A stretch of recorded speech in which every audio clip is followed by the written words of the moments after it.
a true and faithful relation of what passed for many years between Dr. John Dee and some spirits, 1659. Meric Casaubon's Preface. I may be repeating a sentence here or two, but besides be it more or less that is wanting, yet I am confident we have the chiefest parts here preserved, as particularly an exact account of his addresses and dealings with the Emperor and other great men and princes in the 7th and some following divisions, and that sad story of their promiscuous copulation. I wouldn't say promiscuous because adulterous, sure, but under the persuasion of obedience to God, very particularly related in the 12th division, wherein is the cunning and malice of evil spirits to lead away from God. Well, a lot of people have, said whatever. It doesn't appear that the writers of the Bible had any direct revelation themselves, and inspiration usually not, but they compiled what they thought about a prophet, what his book would have been. It certainly may have included some of those things. Paul and his crew wrote what they thought a good Christian might be. But nowadays it's gone even further. Just people just like, well, as long as they're worshiping Jesus, they can consider something to be the Christian behavior. And, and people deciding right and wrong based on some emotion, based on what they ate or what the weather is.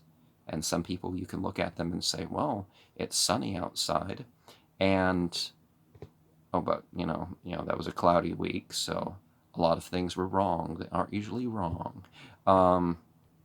So but it's not so much they're pretending. People have deluded themselves, but when they most pretend to God and godliness, so the danger of affected singularity and eminency. And some people really do have some experiences, as we see indicated here. And it took a while for them to lead them to that point. And such is the case with the people who feel like there's spirits guiding them. Well, and perhaps it's almost all goodness until something gets thrown in. And you certainly, if your neighbor was like, kill, you'd be like, why? And why are you using that funny voice or something, right?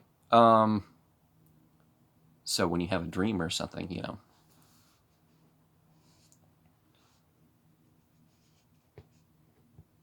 the first ground of all this mischief is a spiritual pride and self-conceit.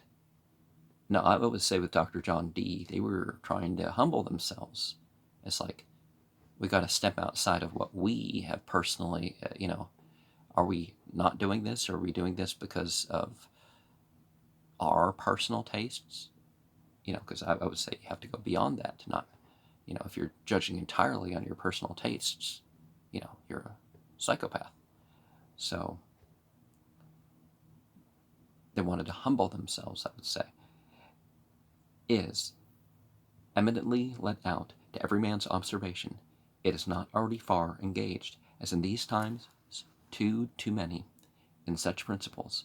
But nevertheless I must acknowledge that there is one part of the story wanting, which I believe by most will be much desired.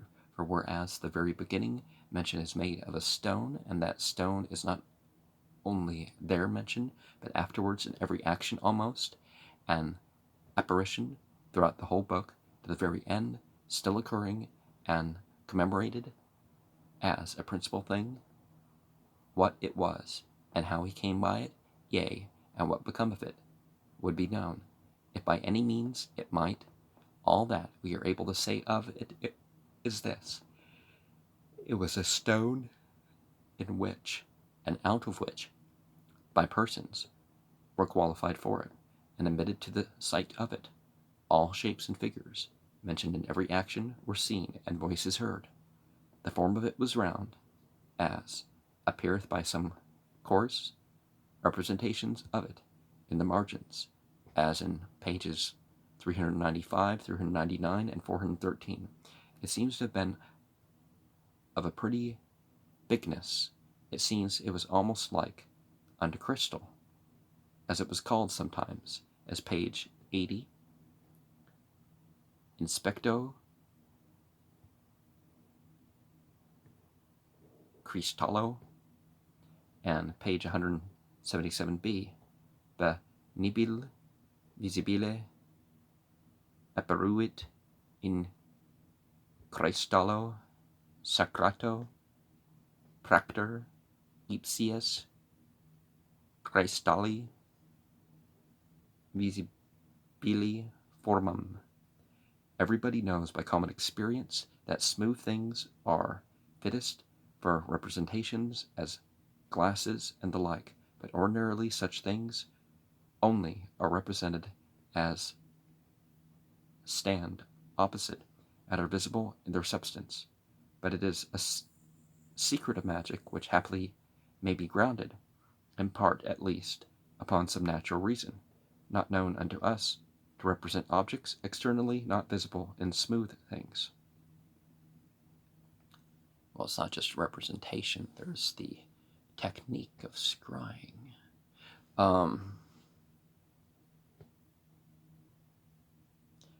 And Roger Bacon, alias Bacon, in a manuscript, that's not much of an alias,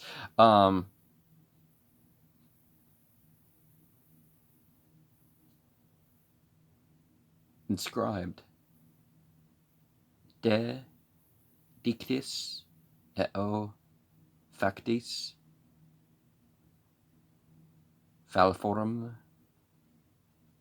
mathematicorum and daemonum communicated unto me by my learned and much esteemed friend Dr. Windet, professor of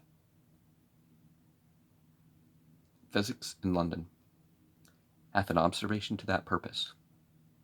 In these words, he is mathematicis in malitia vita completis apparent damonis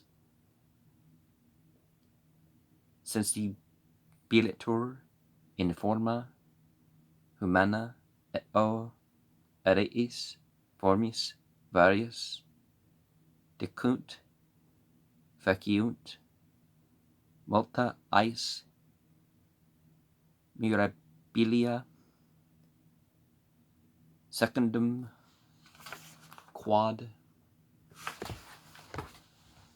Deus permittit aliquando apparent imaginari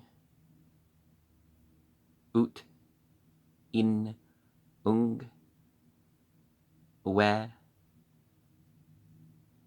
puri virginis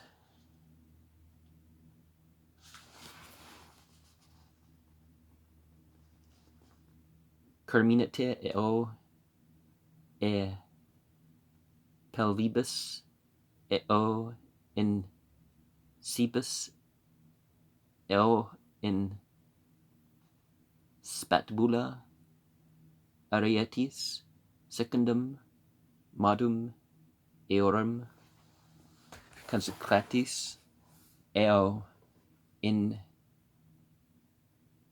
catiris rebus palatii eo damonis ostendunt eis omnia qua patunt secundum quad Deus permittit unde puri sic inspicientes res paletas vident imaginari res certif acceptus eo ad quem locum deportata sunt eo qua persona asportaverunt eo sicte eliis motis damonis apparentis omnia hac illis pejus ostendunt. Joachim Camerarius, that worthy man before spoken of in his Proemium to Plutarch de Ora Enlis, and etc., hath a strange story upon the credit of a friend of his, whom he much respected, as himself professeth, for his piety and wisdom. A gentleman of the Nuremberg had a crystal. How he first came by it is there to be read, which had this virtue: si qua dere certior fieri velit, etc.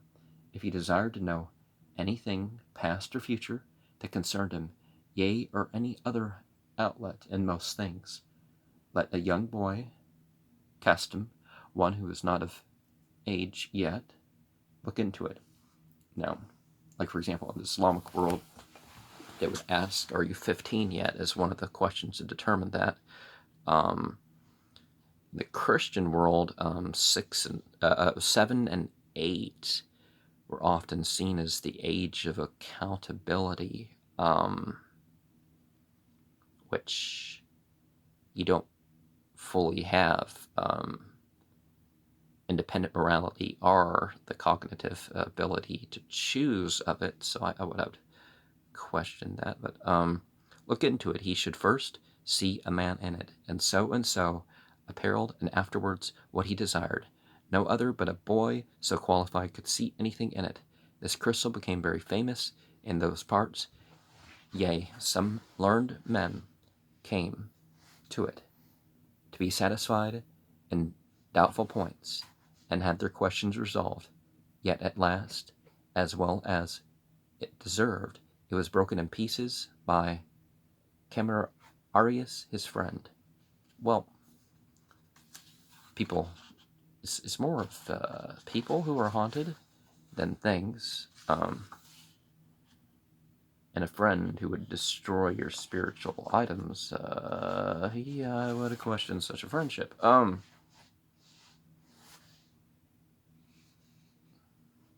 Many such stories are to be found of magical stones and crystals, and though Fernelius de Abditis rerum Cansis, and after him, as I remember, one in worth and esteem of all men, not inferior to Fernelius, Dr. Harvey, lately deceased, turns the relations of a strange stone brought to one of the late kings of France into an allegory, or physical explanation of the power and properties of the element of fire.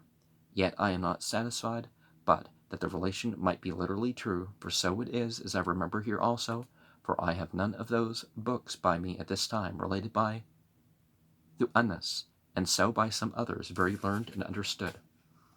For the manner how he came by it, the particulars of the story cannot be had by this here preserved, but only this in general, that it was brought unto him by some whom he thought to be angels. So we find him telling the emperor that the angels of God had brought to him a stone of that value, that no earthly kingdom is of that worthiness, as to be compared to the virtue or dignity thereof, page 272, in his conference with Dr. Curtis, appointed by the emperor to treat with him. And also let him see the stone brought me by angelical ministry. And we find this recorded Prague, Tuesday, 25th September. I went to dinner to the Spanish ambassador and carried with me a stone brought me by an angel. And the fourth book, wherein the manner of the bringing of it is expressed. And for the use of the stone, besides what he had been said, this is observable. Now, see, we're supposed to have, he says we have the main part of it, or whatever. His focus, Meric Casaubon, okay, he communed with religious and political figures, so that was, I guess, the, but these 48 books, where are they? Some spirits being in sight of Edward Kelly, out of the stone, Dr. D would have the stone brought forth, but Edward Kelly said he had rather see them thus out of the stone, to which the doctor replies, that in the stone they had a warrant that no wicked spirits should enter, but without the stone illuders might deal with them, unless God prevented it, and so on. From which passage also we may learn, as from diverse others in the book, that although the stone, as we've said before, was the place in which and out of which ordinarily most apparitions were framed, yet it was not so always, for we shall meet with diverse things in that kind that were seen and heard without any reference to the stone. From the same place also we may learn that said stone was the same he also called the show stone, the shoe stone, SHEW,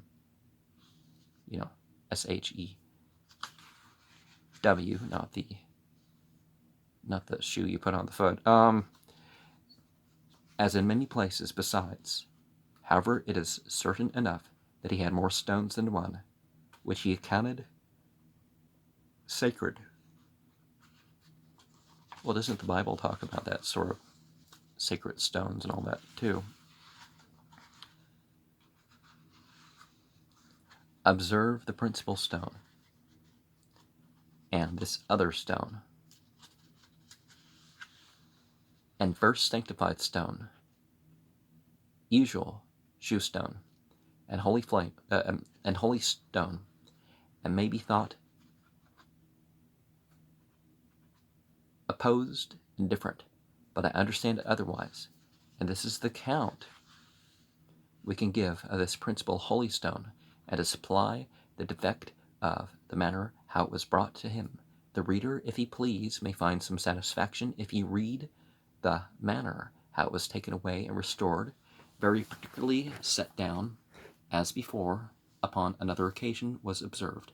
Besides this stone or stones, there are diverse other sacred things mentioned that belong to this personated sanctuary, but nothing more frequently mentioned than curtains. A curtain or veil, as it is sometimes called, a man would think, at first perchance, that it was somewhat outward, but it will be found otherwise.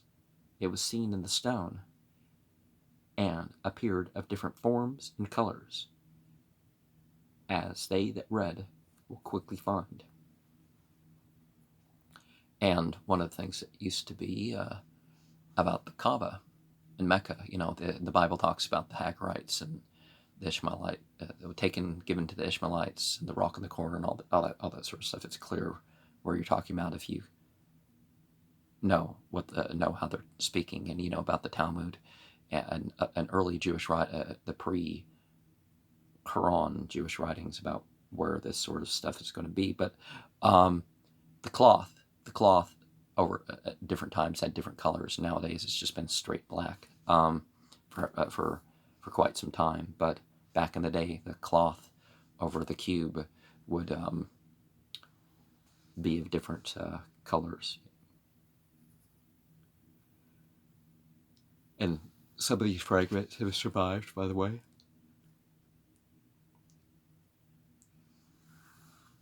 But some of that could have been, some of that was political, why certain colors were chosen. And I would say there's certain meanings about the different forms of the veil of the vision. But next unto these, the holy table is chiefly considerable. Ordering of it is referred to Dr. D, which he durst not take upon himself until he had warrant from his spiritual teachers. This table, which may be called magical, is preserved and to be seen in Sir Thomas Cotton's library, from whence we had the rest, and by his leave is here represented in a brass cut. Mention is made of it, as I take it, where Dr. D proposeth to his teachers, whether the table for the middle cross of uniting the four principal parts be made perfect or no. You may see more of it. It is also called League Table, Table of Covenant,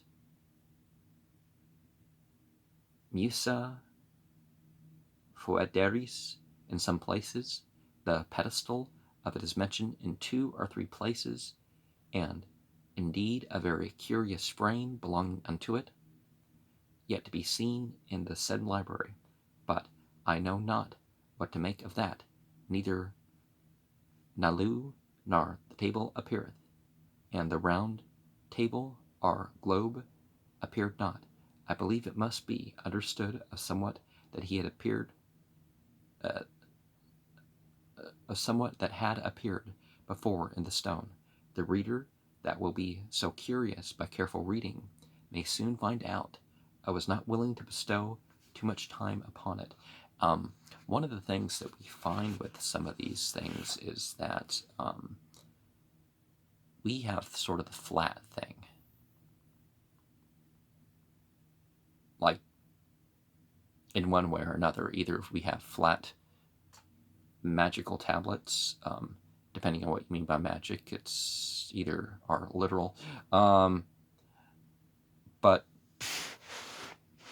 and depending on the context, of course, if we have the revelation, like the Quran, well, we find in the Hadith that there was experiences around this. So what we have is the words, and most of the experiences, we have time periods about the various verses, but we don't have, there's a lot to be said about the experiences mentioned with those things. But here remaineth a main business whereof we were to give an account to the reader. There were many tables or schemes at the end of the book containing letters A, B, C, and so on, disposed in the little squares. Well, they had a 21-letter alphabet, which is interesting because of the importance with the number 21 among the Yazidi, but disposed into little squares with an inscription over each table in that unknown character before spoken of, expressed in usual letters how it should be read. There is one for a specium here at the end of the preface. The rest were omitted because it was judged needless, except that were to increase the price of the printed book.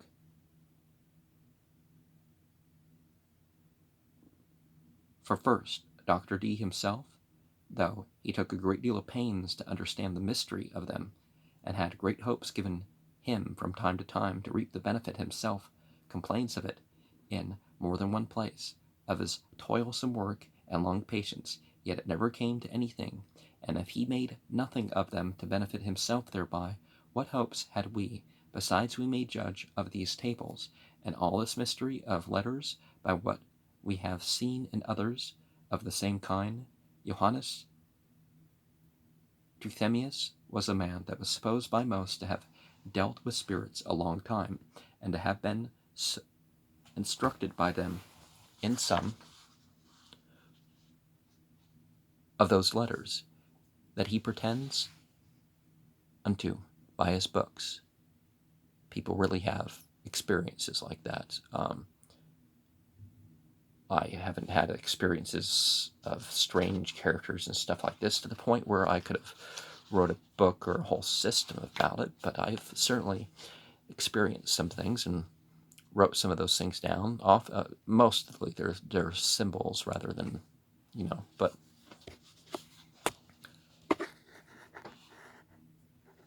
I know some have thought him innocent, or at least have attempted to justify him.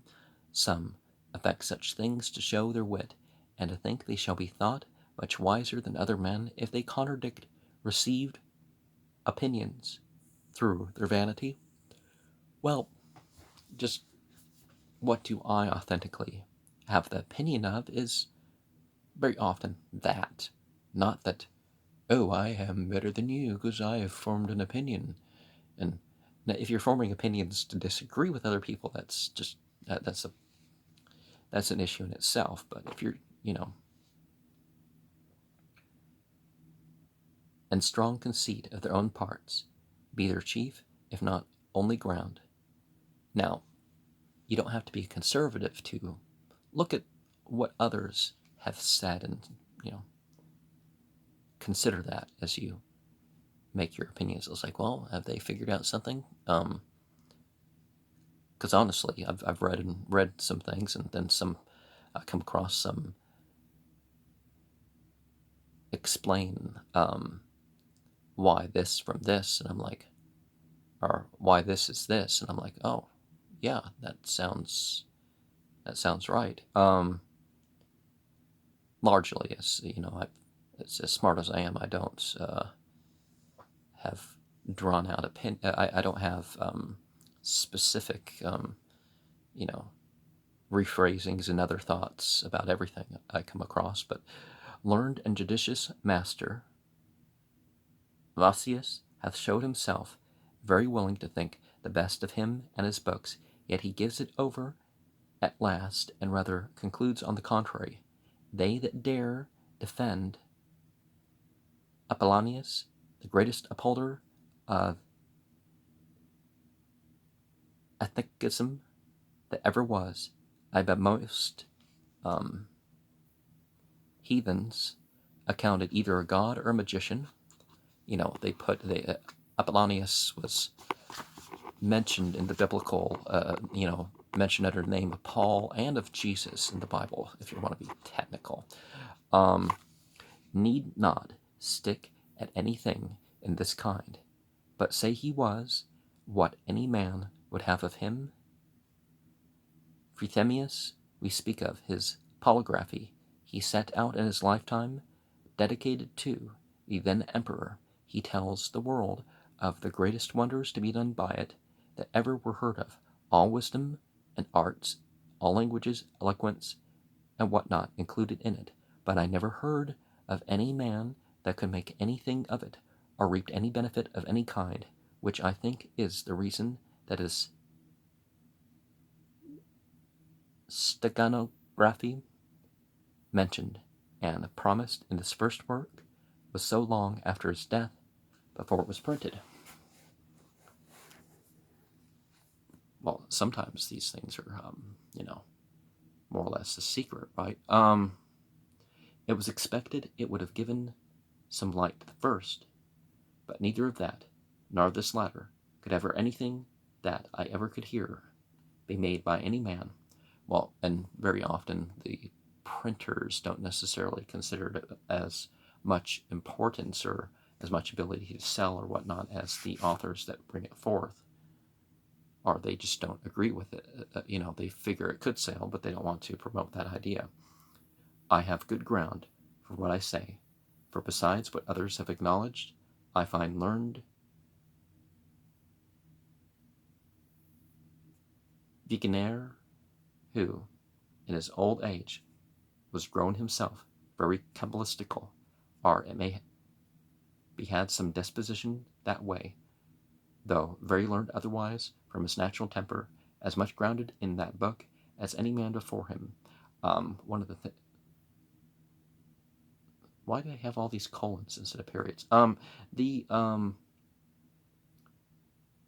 We must distinguish between the Kabbalah of the Christians and the Kabbalah of the Jews, and there's different types for both of them. But He doth plainly profess he could make nothing of it, and truly, if he could not, that he bestowed so much time and pain in those unprofitable studies, I see little hopes that any man else should. It would make a man almost hate learning to see what dotage even the most learned are subject unto. I could bless them that know but little, so themselves knew it is but little that they know, and were humble.